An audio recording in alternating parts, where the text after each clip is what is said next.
მოგესალმებით მეგობრებო, დიდი სიყვარულით, კეთილი იყოს თქვენი მობრძანება ჩემს არხზე მაგიური სამყარო. დიდი მადლობა ყველა იმ ადამიანს, ვინც ვიდეოს ყურების საფასურად სანაცვლოდ რიცხავს თანხას. ეს არის უდიდესი დაფასება ჩემთვის, გაგიმრავლდეთ და მილიონად გექცეთ. და დიდი მადლობა, რომ აქტიურობთ ჩემს გვერდზე, კომენტარებს წერთ, გთხოვთ გამოიწეროთ ჩემი არხი, რადგან ეს იქნება თქვენი ენერგეტიკის გაცვლა ჩემთვის, რასაც მე თქვენ უფასოდ გიკეთებთ.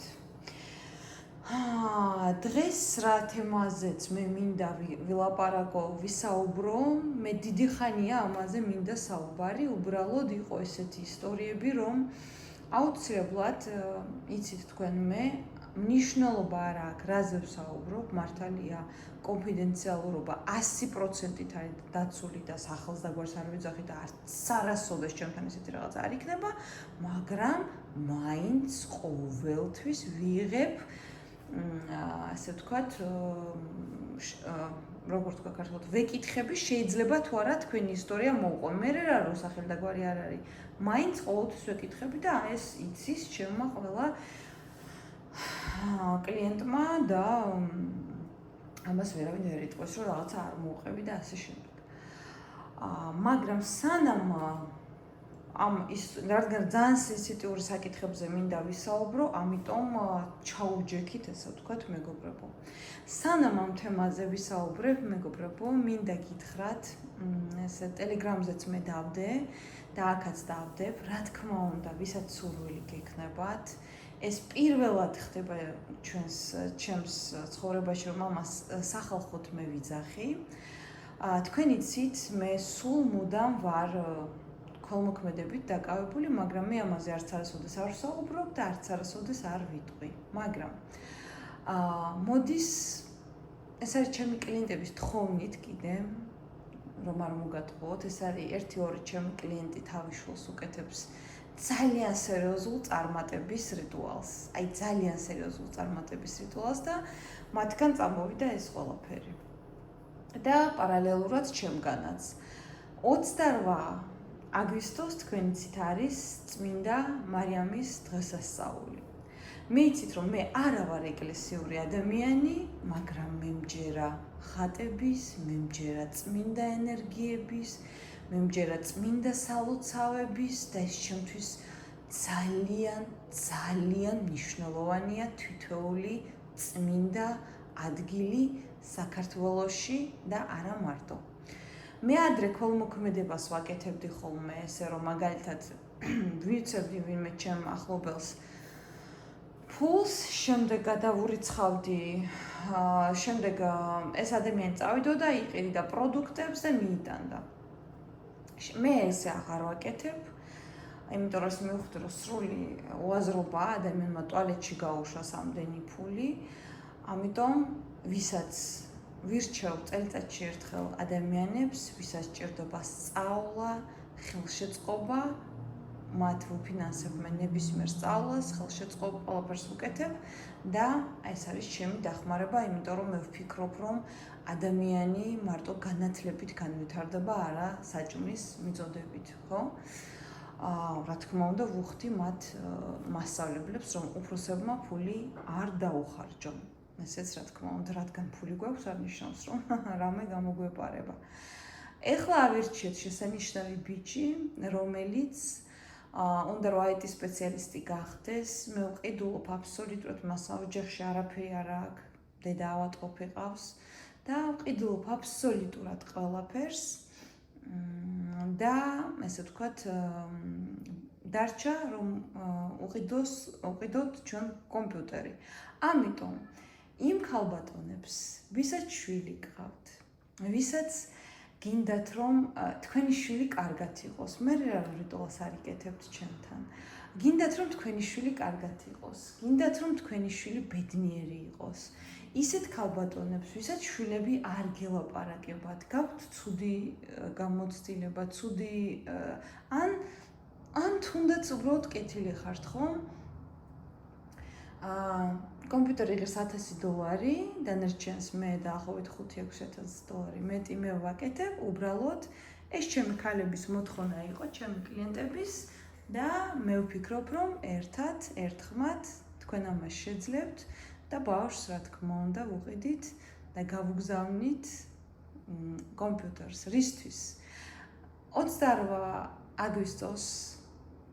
აგვისტომდე შეგიძლიათ დარიცხოთ თანხა, არის ჩემი ანგარიშიც და იმისათვის, რომ თქვენი შვილები იყვნენ ბედნიერები, ჯანმრთელები, კარგი ცხოვრება ჰქონდეთ, ან იქნებ ვინც არ გელაპარაკებიან, შეგირიგდნენ. ხა ამერიკაში ვინც ვართ, მაგალითად 40-50 ლარი ჩვენთვის იგივეა რაც $40-50, ხო? ან სხვა, ამიტომ გავაკეთოთ ესეთი სიკეთე, რომელიც თქვენ გადაგიხდებათ აუცილებლად. ეხლა შეიძლება ბევრმა ვინმე დაწეროს, აი ყველას ესე არა მეგობრებო, აქ არ არის არანაირი დაძალება, არაფერი, ეს არის მხოლოდ იმ ქალებისათვის, ვისაც სურს, რომ თავისი შვილები იყვნენ ბედნიერები, წარმატებულები, ჯანმრთელები, სხვის შვილს $40-50 გავუკეთოთ საჩუქარი, რათა სწავლით მე ვფიქრობ, რომ ქვეყანას გადაარჩენს ადამიანი რომ მეუბნება, რომ მე დახმარება მანქანა კი არ მინდა, მე მობილური კი არ მინდა, მე მინდა სწავლა, ეს ჩემთვის ძალიან განსაცვიფრებელია. ამიტომ ნებისმიერი თანხით შეგიძლიათ ამ ბიჭუნას, ესე ვთქვათ, დაეხმაროთ და მე 28-ში ყველაფერს ვიყიდი და ტელეგრამზეც დავდებ. ეხლა ეს უკაცრავად მეგობრებო დავჯდები ჩემ კრესლოს მოვიდან. ეხლა მე რა თემაზე მოვედი თქვენთან და ძალიან სენსიტიურ თემებზე სასაუბროდ მოვედი, უნდა ვისაუბრო დღეს ბოდიშს მოვიხდი კაცებთან, მაგრამ ცოტა კაცებსაც უნდა, ესე ვთქვათ, მე რა თქმა უნდა ყველა ერთნაირი არ არის, მაგრამ ცოტა კაცებსაც უნდა არც თუ ისე ლამაზად შევეხო, იმიტომ რომ ჩემმა კლიენტმა მითხრა, რომ ისაუბრეთ, უფლებას გაძლევთ ჩემი ისტორია მოყევით. პირველი ისტორია ესეთია ჩვენი ქალების, როგორ აი სტატუეტიც მიდგას ქალი დავდე წინ და ეშმაკი ყვავი წინ, რომ როგორ გვებრძვიან მამაკაცები და საერთოდ ყველა. ქართველი მამაკაცი 10,000 ლარამდე იხდის სასამართლოში იმისათვის, რომ ბავშვს თავის კუთვნილ შვილს 30 ლარი თვეში არ გადაუხადოს. უამრავი ქართველი მამაკაცი, როდესაც ეყრება ცოლს, მილიონებს იხდის იმისათვის, რომ თავის შვილს 20 ლარი ალიმენტი არ აღირსოს ცხოვრებაში. და მე მქონია ესეთი ნაცნობობაში გამოცდილება, რომ ესე ვთქვათ, რა თქინდა ეხლა რო დაეხმარო, გაიზრდება, დიდი გახდება და მერე დაეხმარე. მე ტელეგრამზეც ვთქვი და აქაც ვიტყვი, რომ როგორ ბედავთ ამას, რომ თქვენ შვილის არ ეხმარებით, როცა მას სჭირდება ახალგაზრდობაში, პატარაობაში, კარგი კვება, ჰაერის გამოცვლა, კარგი, რა ვიცი, განათლება, განათლებისთვის საჭირო წიგნები, სათამაშოები და ადამიანურ გარემოში ცხოვრება. რატომ ტანჯავთ იმ გოგონას, ეხლა ვიღაცამ შეიძლება თქვას, ეს მაგიას არ ეხება, თქვენ რატო საუბრობთ ამაზე? დიახაც ეს ეხება ადამიანებს, დიახაც ეს ეხება ქალბატონებს და მე ვარ სულ ქალების მომხრე, რამის ფემინისტი და მე მარათონებს ვაკეთებ, მე ქალბატონების მომხრე ვარ, მე მათ მხარეზე ვარ და დიახ, თუ თქვენი შვილი გაეყარა თქვენს რძალს, როგორიც არ უნდა იყოს, მნიშვნელობა რა აქვს, ის არის თქვენ თუ გყავთ შვილი, კეთილი ინებეთ და ბავშვს შეუქმნით შესაბამისი გარემო. მე კიდევაც ვიძახი, მე ბიჭი არ ამყავს, მაგრამ რომ მყავდეს, სულ ბარდელიდან რომ გამოიყვანოს ჩემმა შვილმა და რო ვიცოდე დღეში 9 კაცს იღებდა რძალი, ხო? რო ვიცოდე ეგეთი რამ. ოკეი, მე თუ შვილი მყავს, თუ სახლი არ აქვს, თუ აი ამას გეუბნებით, აი ხატების წინაშე გეუბნებით. ყველაფრის წინ, რაც კი რამე არსებობს, ხატი, ღმერთი, რა ვიცი, რაც კი გინდათ, ალაჰი, ნებისმიერი რამე. პატარა სახლს ხომ მივცემ იმისათვის, რომ ბავშვი გაიზარდოს ადამიანურად გარემოში, ანუ სახლს მივცემ. შეიძლება მე მაგათ არ გადაუფორმო, არ მოვიტყუები, თქო ეგეთი ანგელოზიც არა ვარ, მაგრამ მივცემ სახლს, რომ მივიდეს და ნორმალურად იცხოვროს. ეს ერთი. მეორე, კვება უნდა ჰქონდეს გადასარევი. ეხლა შეიძლება ის ხალი გულზე არ მეხატებოდეს, მაგრამ შეჭამოს იმანად საჭმელი მეგობრებო, მიირთვას, რომ ბედნიერი დედა ბედნიერ შვილს გაზრდეს. აბა იმან თუ საჭმლის გამო რაღაცა გააკეთა, ოკეი. და მესამე, სულ დავეხმარები, სანამ რამე შემიძლია.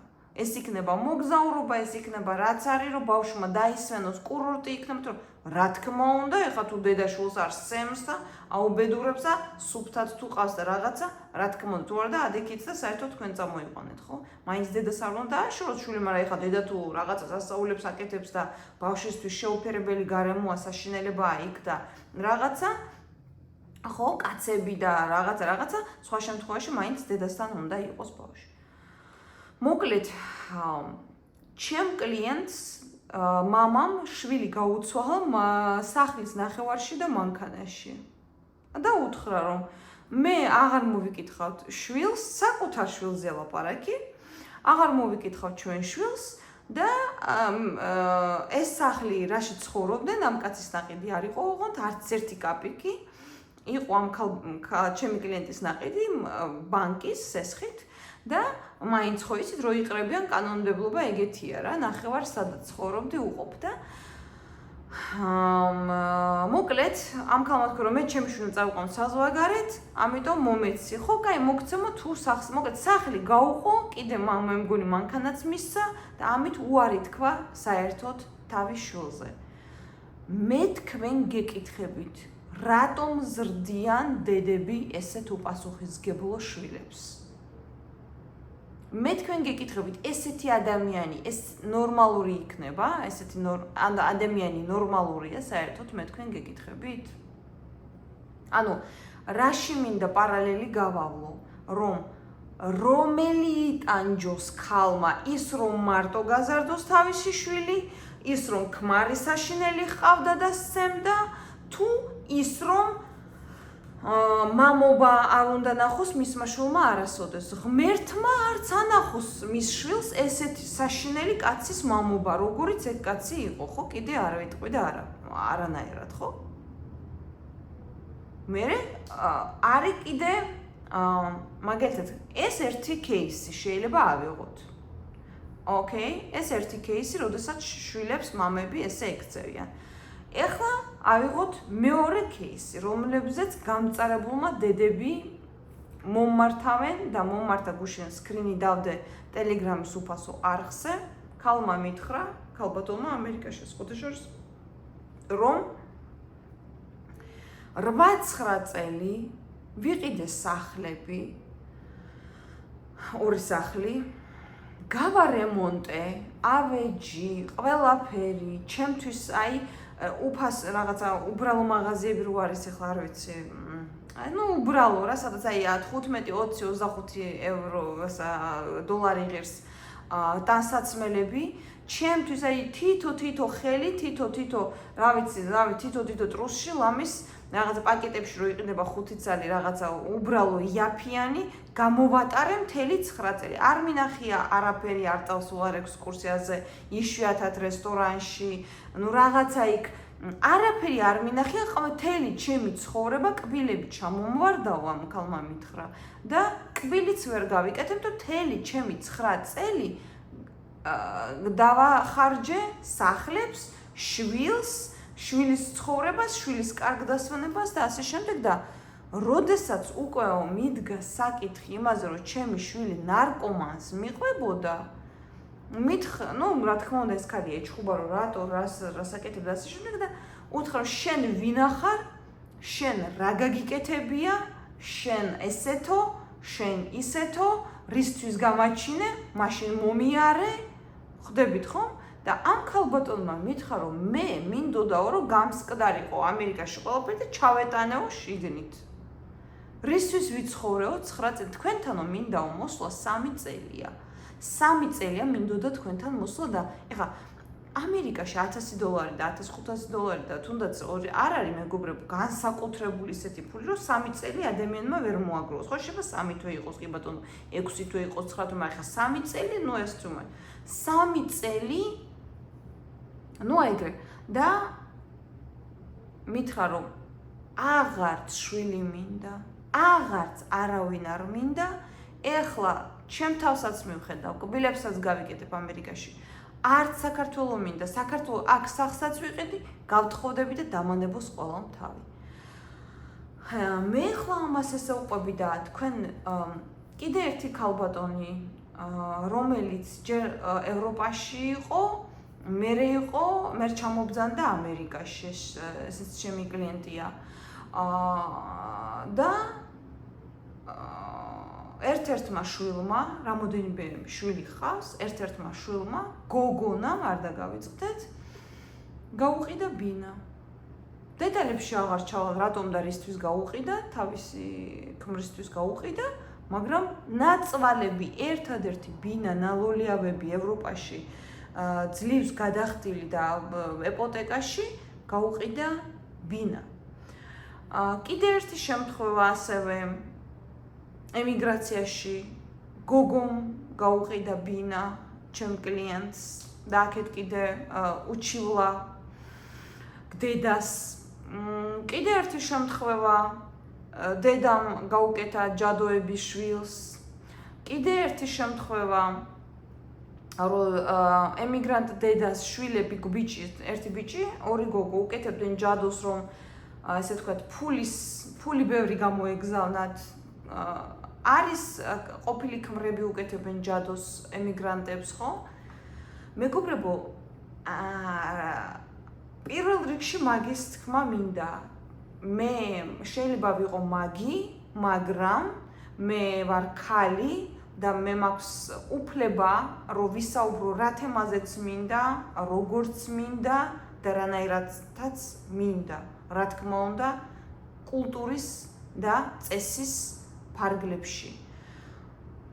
ჩემო საყვარელო მეგობრებო, ესეთ დღეში არიან არა მარტო ემიგრაციაში ადამიანები, იმიტომ რომ მე არ ამყავს ბევრი ემიგრანტი კლიენტი, ხო? მე უფრო საქართველოდან მყავს უფრო ბევრი კლიენტი, არამედ საქართველოში. შვილებს არ ჭირდებათ ემიგრაციაში მყოფი დედების სახლის გაყიდვა, საქართველოშიც კარგად უყიდიან და ბევრი ატირებული ქალბატონი ვიცი რომ დედა გამოაგდო სახლიდან და დედას რო წასასვლელი აღარ ქონდა, წავიდა ემიგრაციაში. მეგობრებო, რისი თქმა მინდა, ჩემო ქალბატონებო. რისთვის ვწერ ამ ვიდეოს? ამ ვიდეოს ხო არ ვწერ იმისთვის, რომ მოდით და ჩემთან რამე გააკეთეთ. არა, ამ ვიდეოს ვწერ იმისათვის კიდევ ერთხელ, რომ ერთადერთი ვისაც უნდა გადაყვეთ, როგორც გინდა ისე გამიგეთ რა. მე არა ვარ ანგელოზი ადამიანი, მე არა ვარ ციდან ჩამოფრენილი ადამიანი, მე ვარ ადამიანი, რომელიც 17, 18, 19, 20 წლის გამოცდილებით ხედავს ხალხს, ხედავს ხალხი რას აკეთებს და ასევე მეც თვალები მაქვს და ჩემს წინ ვაკვირდები ასევე ჩემ მეგობრებს, ახლობლებს, ნათესავებს და აბსოლუტურად ამდენი 1000 კლიენტებს თვეში, დღეში და ასე შემდეგ. და ამდენი წლების გამოცდილებით მე მივედი იმ დასკვნამდე, რომ ჩვენი თავის იქით პატრონი არ ყავს და არასოდეს არ გვეყოლება. განსაკუთრებით ქალებს მინდა მივმართო ეს. იმიტომ რომ ბუნება ესეა მოწყობილი.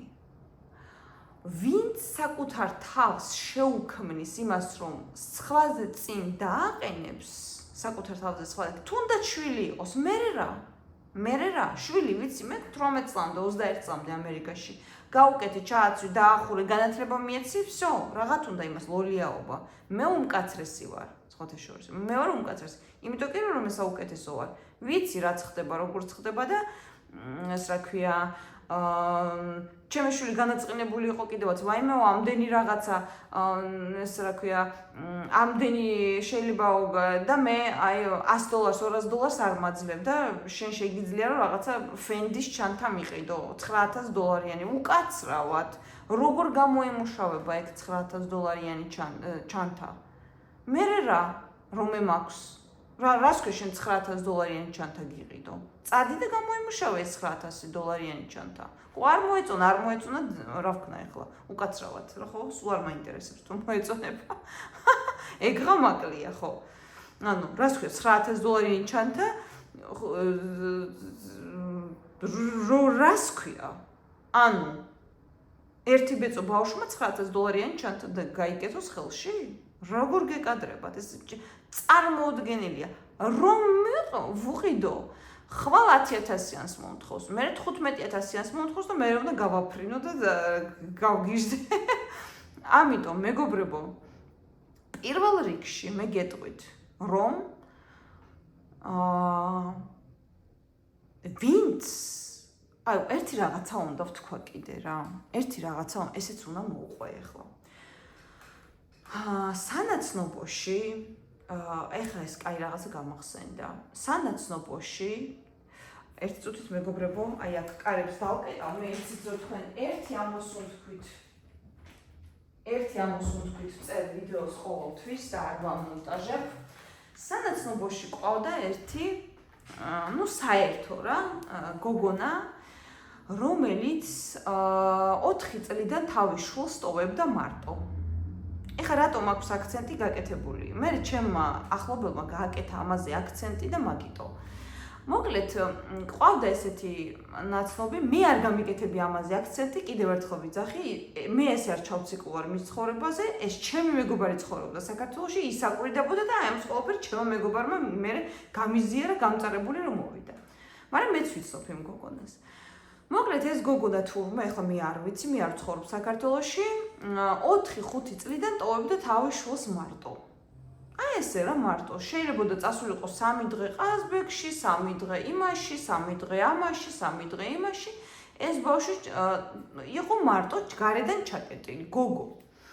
ხან ტილები დაესია თურმე, ხან ის დაესია, ხან ეს დაესია, ხან ეს დაესია, რა ვიცი, დადიოდნენ ალბათ ამ ჩემი მეგობრის შვილი და მისი შვილი ერთად და მე ამ გოგომ უკვე ასე თქვა დაიწყო საზღვარგარეთ წასვლა, იქ წასვლა, აქ წასვლა, ეს ბავშვი 4 დღე, 3 დღე, ერთი კვირა ესეც ბავშვი მარტო იყო, მაგრამ უკვე კარები გასაღები ჩააბარეს, პირველ კლასელი, მეორე კლასელი მარტო დადიოდა სახლში ყველაფერს კეტავდა. დედა ხო ისე, ახლა წარმოიდგინეთ 7 დღე პატარა ბავშვს მარტო დატოვებ, ну ძალიან დიდი ბოდიში, მაგრამ ეხლა ცოტა ამერიკაში ციხეში შეგვსვენ სხვათა შორის. ამერიკაში 13 წლამდე ბავშვის მარტო დატოვება სახლში არ შეიძლება. 14 წლამდე მე მგონი ხა გადაიწია, თუ 13-მდე. ხო, 13 წლამდე ბავშვის მარტო დატოვება არ შეიძლება. მშობლებს ჩასვავენ ეგრევე. მოკლედ. და მოკლედ ესეთი ცხოვრებით. ეხლა ის ბავშვი რას ჭამდა, როგორ ჭამდა და მარტო რას აკეთებდა და როგორი დედა იყო, უკვე მიხვდით ალბათ, რომ ეს გოგო გულაობდა თავის მეგობრებთან, ეს გრძელდებოდა წლები, მეგობრებო, ეს თვეები კი წლები. და ამ ჩემ მეგობარს ყავს შვილი, რომელსაც აი რა თქმა უნდა, ფუფუნებაში აცხოვრებდა და სულთან დაყავდა და დაყვებოდა ყველგან და რაღაც სასწაული. მოკლედ, გაიზარდნენ ეს ბავშვები, ეტყობა, ну, ჩემი მეგობარი აკვირდება და ჩემი მეგობრის შვილი, რომელსაც რა ვიცი, თან ყდებოდა ეს ჩემი მეგობარი, გადაიქცა ურჩხულად, როგორც თვითონ მეუბნება.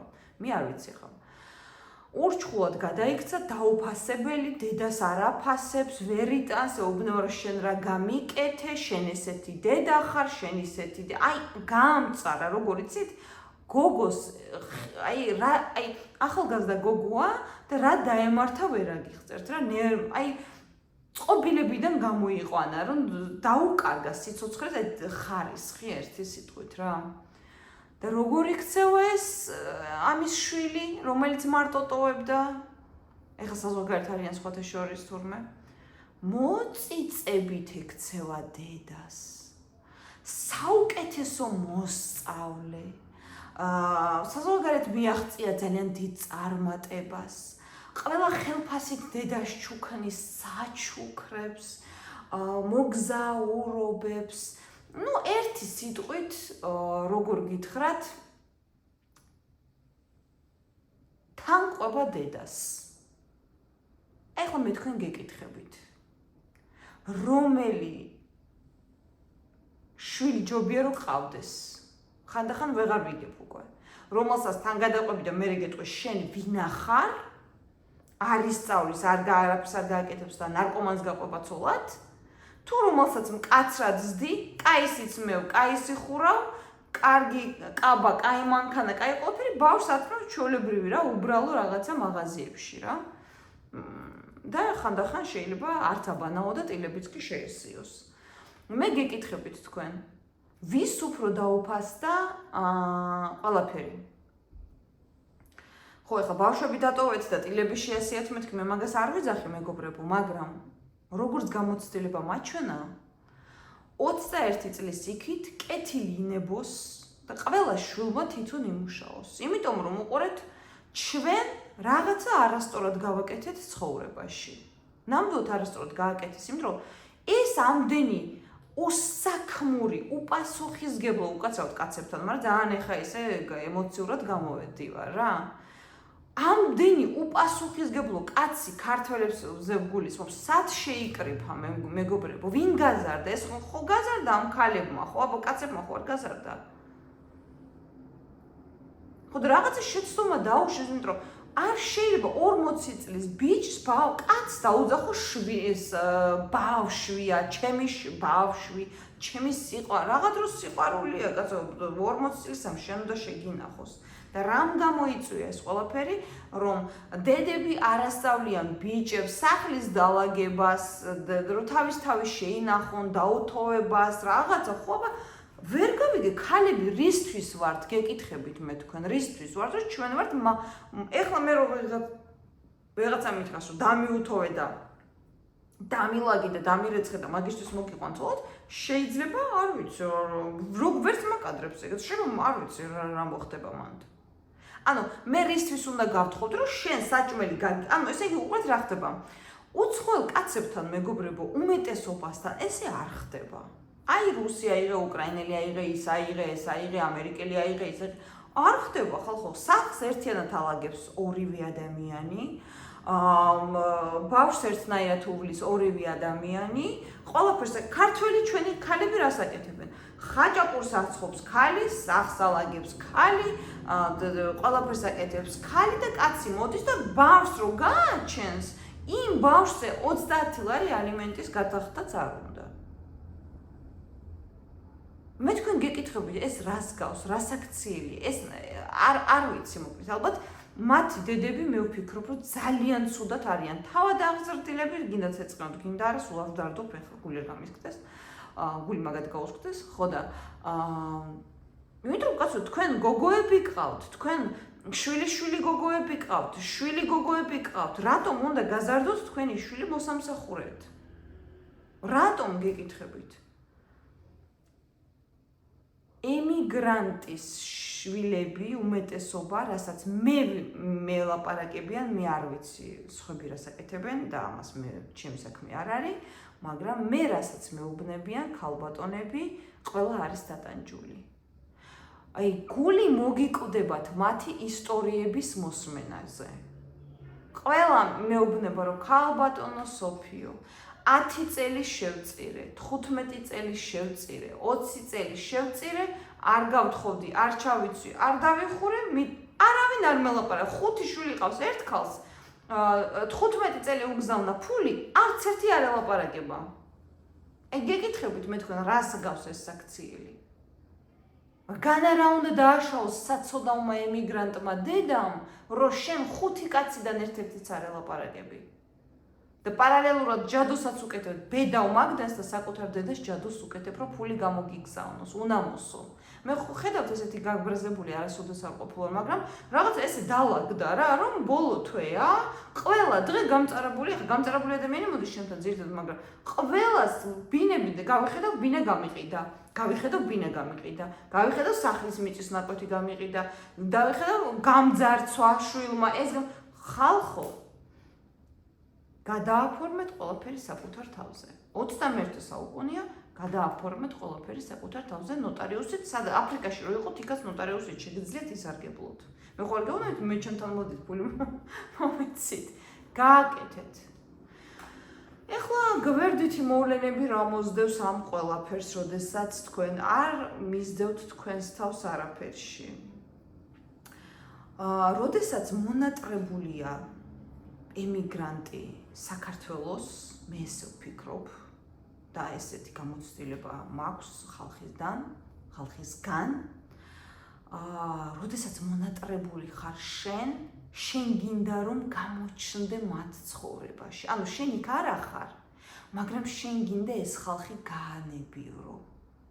ხო, აჩუქო-საჩუქა არის შვილს მანქანა რომ აი გაახარო რომ დედა მე მართალია შენთან კი არა ვარ შვილო, მაგრამ აი ჩემგან თქვათ ის მანქანა. რა, ეს ქალები შტერები არიან ამ მანქანებს და ბინებს რო ყიდულობენ? არა, მათ უნდათ რომ ამ თავის შვილიშვილებს ბედნიერება მიანიჭონ, რომ ისინი მოკლებული არიან ახალ წელს. მოკლებული არიან ყველა დღესასწაულს და ცხოვრება მათ როგორ ვთქვა, მათ გარეშე მიედინება. ხო? ეს უკვე სტრესია მეგობრებო. ეს არის საშინელი ჯადოზე მეტი სტრესი, როდესაც შენ გაკლია სიყვარული.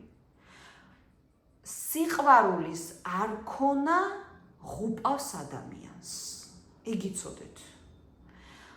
რაც ჯადოს შემდეგ პირველი ანადგურებს ადამიანს არის უსიყვარულობა და დაუფასებლობაზე, ხო საერთოდ იქ უკვე ზედმეტია უკვე ლაპარაკი. უყურეთ, შვილის სიყვარული გაკლია, შვილიშვილის სიყვარული გაკლია, ქმრის სიყვარული გაკლია, ყოველს სიყვარული გაკლია, ნათესავების სიყვარული გაკლია, მეზობლების სიყვარული გაკლია, მეგობრების და ხარ მარტო, ზიხარ სადღაცა და უყურებ ამ ადამიანს, რომელიც არის მოხუცი, ვეღაცას უღრი და სულ არ გჭირდება ეს ვეღაცა ქალი და გინდა შენი ოჯახი, ან თუნდაც შენი საყვარელი ადამიანი. იტანჯებიან ეს ქალბატონები. ეს ჯადო მოსატანია. როდესაც შემდეგ ჩემთან წმენდაზე მოდიან ხოლმე, წმენდა რა არის, რომ ადამიანი დაკარგოს ის თავისი ძველი ცხოვრება და აღედგინოს ის ჯანმრთელობა, ქალურობა, ადამიანობა. мотивация აღარ აქვს ხომ ადამიანს და ეს мотивация რომ პროფესია შეისწავლოს, რაღაცა გააკეთოს, რომ იცხოვროს, ხო, ადამიანმა. ეხლა გარდა იმისა, რომ ადამიანი ისტრესება და ესე ვთქვათ, ჯანმრთელობის პრობლემებს იქმნის, გარდა ამისა ადამიანი ხდება უკვე როგორც საფულე. ადამიანები მას უყურებენ როგორც საფულეს. ანუ ერთხელ გამოგიგზავნა, მეორეჯერ და მერე რა? ანუ მერე რა? შენ მაინც მანდ ხარ. ანუ იცით როგორ? მნიშვნელობა რა აქვს შვილია, ქმარია, ვეღაცა. უყურე, შენ ეუბნები, რომ იცი რა შვილო, მე ყველაფერი მოგიკელი, მაგრამ შენ გამოგიგზავნე. ის ხდება, რომ იმას არც გართობა უნდა, არც ძვირფასი კაბა უნდა, არც არაფერი არ უნდა, ზის და დაემიგზავნოს და ისეც ხდება მე წლები. და ამ ქალებს არანაირი ბედნიერება არ აქვთ, გარდა იმისა, რომ კვირაში ერთხელ შეიკრიფონ სადმე და რაღაცა ყავა მიირთვან. ეხლა უყურეთ, ამ ყველაფერს, ანუ ამ ქალებს ხო წართმეული აქვთ ცხოვრებისეული ბედნიერება. პლუს პარალელურად ემატება, რომ ამ ქალებს არ აქვთ სექსუალური ცხოვრება. ეს არის კატასტროფა, მიუღებელი ჩემთვის. და როდესაც ეს საწყალი ქალები, საწყალს ისე ვიძახი, მართლა საწყალი არიან, იმიტომ რომ წარმოიდგინეთ, როდესაც ეს ქალები გაიჩენენ გვერდით მეგობარს, შეყვარებულს, აი, მაშინ ატივტივდება ქართველი ვაჟკაცების თავმოყვარეობა და აუ, მე შენ ესე გიზავ, მუქარა მიმართეთ კანონმდებლობას მეგობრებო მომენტალურად. სამწუხაროდ ჩვენ ქვეყანაში ეგ არ არის. საქართველოში. თორე საზოგადოებრივ კი ბატონო. რომ შენ, უყურეთ, აქ უკვე ქმრებისგან კი არა, ხშირად შვილებისაგან კიდე. ძალიან ბევრი გოგოც შვილებისაგანაც კი წარმოიდგინეთ, იმიტომ რომ ეგოიზმი შედის, რომ როგორ გაბედა და დედამ, აბა შენ გინდა ბედნიერი იყო?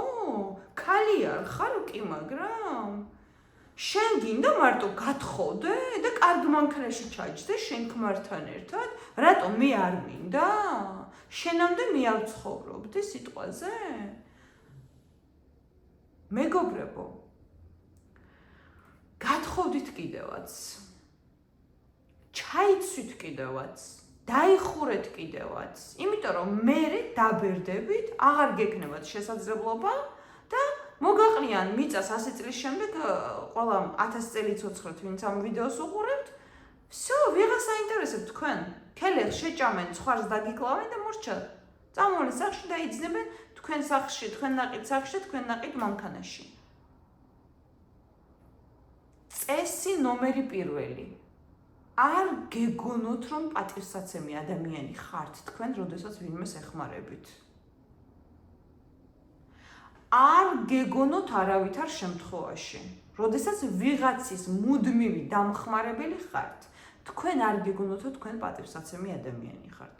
თუ ადამიანი თქვენ გიყურებთ, რომ თქვენ ხართ მოუვლელი, კბილებ ჩამოვარდნილი და ტანჯვაში და ამას იზახით, აი, ყველაფერი ჩემი შვილებისთვის მინდოდა, ჩემი შვილებისთვის მინდოდა და ვიღაცა გეტყვის, შენ როგორ მე მაგალითად ესე ვეტყოდი, უკაცრავად, მე ვეტყოდი, რომ შენ მე როგორ უნდა გქცე პატივი, ვаш ცხოვრებაში როგორ უნდა გემეგობრო, როდესაც საკუთარ თავს არ ასცემ პატივს. და შენ შენი შვილების რა თქმა უნდა რომ პატივს არ გცემენ. ამიტომ მეგობრებო, გადადეთ ყველა, მე ჭკუის დამრიგებლად არ გამოვდგები, მე ჭკუის დარიგება მეზიზღება საერთოდ. ვერ ვიტან ჭკუის დარიგებას, მაგრამ მე გიზიარებთ გამოცდილებას. ეს ქალბატონები, ჩემი კლიენტები, იწყებენ ჩემს მერე ან მარათონზე მოხვდებიან, ან რაღაცაზე მოხვდებიან, კარგად ჩაცმასაც იწყებენ, ჯანმრთელობის მიხედვასაც იწყებენ, ასე ვთქვათ, პროფესიის შესწავლასაც იწყებენ, ზოგი ლაზერო აპარატს ყიდულობს, ზოგი პროფესიას სწავლობს, ზოგი ერთმა მითხრა, ხა იტალიაში სახლი უნდა ვიყიდო. მე საქართველოს ჩამსვლელი არა ვარო. ყველას უნდივარო ფულის გამო. მე საქართველოს ჩამსვლელი არა, ვიყიდი ნელ-ნელა იტალიაში სახლს, სადღაცა გარეუბანში, პატარა იყოს და ჩემი იყოს და ლამაზად ავდგები და ვიცხოვრებ. ძალიან მისასალმებელია ჩემი აზრით. სხვათა შორის არას თქმაზე მე ერთ-ერთ მარათონში მაქვს ნასაუბრები, რომ ის კი არ არის ჩვენ გვასწავლიდნენ ეს პოსტსაბჭოური გადმონაშთი, აი, ყველას უნდა დაეხმარო, ყველას უნდა გააყვე, ყველას არა. მე რომ მირეკავ სიტყვაზე ვიძახი შაბათს და ვისვენებ ის ერთი დღე და შე რომ მეუბნები რომ წამოდი წავიდე სადღაცა დამეხმარე იქ რაღაცა კახეთში გამყევი თუ რაღაცა ქუთაისში გამყევი, მე გეტყვი რომ არ მცალია. ის კი არა რომ არ მცალია და თავი მტკივა და ეს, ანუ როდესაც ერთ სიტყვას ვიტყვი არა, ეს ნიშნავს რომ არა და მორჩა. და როდესაც თქვენ იძახით რომ აი არ შემიძლია, ვერ გასესხებ, იმიტომ რომ სიტყვაზე ან ფული მაქვს ის, ან ვერ წამოვალ, იმიტომ რომ თავი მტკივა, გოგო ბავშვები მყავს, ანუ რას ნიშნავს, რომ თქვენ სიტყვას, თქვენ პატივს არ ასცემთ და ვიღაცას სასამართლოდ უგდებთ თქვენ სიტყვას, ანუ იმან უნდა გაგასამართლო, შენ ნამდვილად დაღლილი ხარ, ლაითად დაღლილი ხარ, ცოტა თავი გტკივა თუ ზედმეტად თავი გტკივა და დაგეთანხმოს რომ ოკეი, ვერ წამო. არა, არ მცალია, არა და მორჩა. ანუ უნდა იცოდეთ რომ არ არის სირცხვილი, ფული დაგირეკეს, არ მაქვს. რატომ არ მაქვს? რისთვის არ მაქვს? რა ქვია მაგას, იმიტომ არ მაქვს რომ ჩემ ოჯახს დავახარჯე თუ ჩემ ქმარს დავახარჯე თუ ჩემ თავს დავახარჯე. არ მაქვს, მორჩა, არა მაქვს. რისთვის უკვე ხა ადიკი და შენიშოვე თუ ეგრე ძალიან გინდა, ხო? მნიშვნელობა არ აქვს, ვინც არ უნდა იყოს. ვინც არ უნდა იყოს. ვინც არ უნდა იყოს ეს ახლობელი, შვილი, ქმარი, თუ ქმარმა თუ თქვენ ფული გთხოვოთ და მეგობრებო, კარგად ყოფილა ჩვენი საქმე, ხო? ეს გამორიცხული წესი ნომერი 1, კაცებს ფულს არ ვაძლევთ, შეერიც რო ყვდებოდნენ, იმიტომ რომ კაცის რო დაინახავთ რომ კაცი რო დაინახავს ერთხელ რომ დაეხმარე, ის მუდმივად შენ ფულზე დაჯდება. ამიტომ ეგ გამორიცხეთ. რა მინდა ამით თქვა მეგობრებო? უკვე დიდი ვიდეო ჩავწერეთ, რომ მეჭკუის დამრიგებლად არ გამოვდგები, კიდევ ერთხელ ვიძახი. მე არ მივცემ თავისუფლებას, რომ ვინმე შკუა დავარიგო, მაგრამ ეს ვიდეო იყო იმისათვის, რომ უბრალოდ გთხოვთ იმდენი გამწარებული ქალი მოდის ჩემგან, რომ ნუ გადააფორმებთ ნურაფერს, ნურავიზე თქვენს გარდა. ნუ შესწირავთ თქვენ ტკბილ ლამაზ წლებს. აი, მხოლოდ ეს მინდოდა მე თქვა თქვენთვის. ამაში მე არც არავინ ფულს არ მიხდის, არც არავინ არაფერს არ მაძლევს. ამიტომ ნუ შესწირავთ თქვენ ლამაზ ცხოვრებას. მე რა რო ოჯახის წევრებს, ნუ შესწირავთ, დაეხმარეთ, მაგრამ ნუ გახდებით ყოველთვიური სალარო. თქვენ არა ხართ ყოველთვიური სალარო. შვილს შეიძლება ერთხელ დაეხმარო, ორჯერ დაეხმარო, სამჯერ, კაი, ყველა თვე კაცო, ყველა თვე? ან ყველა თვე ნათესავმა ფული მოგთხოვოს, ან ყველა თვე რაღაცამ გააკეთოს, მიხედოს ყველა, იცით რატო, როდის დალაგდება ქვეყანაში ცხოვრება? როდესაც ყველა მიხედავს თავის თავს. ის მიხედავს თავის თავს, ის მიხედავს თავის თავს, ყველა თავად გამოიმუშავებს. თქვენ რომ აღარ იყოთ, ყველა ძალიან კარგად იშოვის ფულს და ყველა ძალიან ბედნიერი იქნება. საიდანაც იშოვიან, მშიერი არ მოკვდებიან. ადრე რაღაც ქალბატონმა მითხრა, მე ჩემ ყოფილ ქმარსაც უგზავნია ფულსო და რატომ მეთქი, კაცო გადავირიე და მშიერი მოკვდებაო. მალადეც მეთქი. თან ეს იცით როგორ კაც, ანუ კლავდა, ცემდა და ქუჩაში რო აგდებდა. და მეთქი რატომ მოკვდება მშიერი მეთქი? რისთვის მოკვდება? ახალგაზრდა 40 წლის კაცი მშიერი როგორ უნდა მოკვდეს? ბავშვია, რომ ძუძუ არ ჩაიდოს პირში თუ როგორ არის საქმე, ვერ გავიგე. მეგობრებო, ნუ ატუტუცებთ. არავინ მშიერი არ მოკვდება მერწმუნეთ. არავინ არაფერს ხელს ყველა გაანძრევს, მუშაობას დაიწყებს კი არა, შეიძლება, არ ვიცი. ეგ უკვე მაგათი გადასაწყვეტია, რაც გააკეთებენ. ჩემო ქალბატონებო, ჩემო მშვენიერებო, ჩემო მშრომელებო. დაიმახსოვრეთ წესი ნომერი 1. ჩვენ ვიმსახურებთ ყველაფერს საუკეთესოს. ჩვენი ინტერესები არის ყოველთვის პირველ ადგილზე. დანარჩენი არ არსებობს ადამიანი, ვის ინტერესებსაც ჩვენ ვაყენებთ, ეხლა რა თქმა უნდა შვილი. ხო? მაგრამ იმ შულსაც ნორმალურად, ეხლა არ უნდა იქ ბინების გადაფორმებები და $9,000 ჩანთები. ადგეს კეთილი ინებოს ის ბინას თვითონ იყიდოს და ის $9,000 ჩანთაც ადგესა თვითონ იყიდოს, ხო? რაც არის, ხო? ამიტომ ჩვენ უნდა ვიყოთ ჯანმრთელები, ჩვენ უნდა ვიყოთ ბედნიერები, ჩვენ უნდა გვყავდეს ქმარი, ჩვენ უნდა გვყავდეს საყვარელი, ჩვენ უნდა გვყავდეს ყველაფერი, რაც თქვენ გინდათ, ჩემო საყვარელო ქალბატონებო და ასევე მამაკაცებოც, აკეთეთ ყველაფერი ის. ჩემის მხრიდან მინდა გისურვოთ ბედნიერი ცხოვრება, წარმატება ვიდეოს დასასრულს და არ ვიცი, ეს რო არ მეთქვა, ალბათ გავგიჟდებოდი. რომ არ გაიზიაროთ თქვენს სხვისი ცუდი ესეთი ბედი, ან თუ ვეღაცა იზიარებთ ესეთ ცხოვრებას, გონს მოეგეთ, იმიტომ რომ დღეს ან ხვალ აუცილებლად ვეღაცა გიღალატებთ. ამიტომ ფული გქონდეთ მარტო თქვენ სახელზე, ყველაფერი გქონდეთ მარტო თქვენ სახელზე, თქვენი თავის იმედი გქონდეთ, პროფესია შეიძინეთ და იყავით მხოლოდ თქვენი თავის იმედად. ცოტა ისეთი ეს არის განცხადება, მაგრამ უკაცრავად მე რეალობაში ვცხოვრობ. მე ვარდისფერ სათვალეებს არ ვიკეთებ. და ვინც იკეთებს, კი ბატონო, კოცნით დროებით.